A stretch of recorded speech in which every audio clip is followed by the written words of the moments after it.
തൃപ്പൂണിത്തുറ ചൂരക്കാട് പടക്കപ്പുഴ സ്ഫോടനത്തിൽ തകർന്നത് 329 വീടുകളെന്ന് നഗരസഭാ റിപ്പോർട്ട്. ഒരു വീട് പൂർണ്ണമായും 6 വീടുകൾ ഭാഗികമായും തകർന്നു. 4 സർക്കാർ ഓഫീസുകൾക്കും കേടുപാടുകൾ സംഭവിച്ചുവെന്നും തൃപ്പൂണിത്തുറ നഗരസഭയുടെ എഞ്ചിനീയറിംഗ് വിഭാഗം ജില്ലാ കളക്ടർക്ക് കൈമാറിയ റിപ്പോർട്ടിൽ പറയുന്നു. വീടിന് തകരാറുകൾ സംഭവിച്ചവർ നഷ്ടപരിഹാരം തേടിയുള്ള ഹർജികൾ നാളെ ഹൈക്കോടതിയിൽ സമർപ്പിക്കും.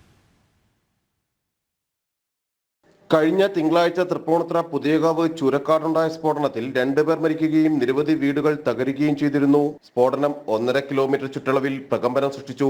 നഷ്ടപരിഹാരങ്ങൾ ലഭ്യമാക്കുന്നതിനാണ് തൃപ്പൂണിത്തുറ നഗരസഭ വിശദമായ കണക്കെടുപ്പ് നടത്തിയത്.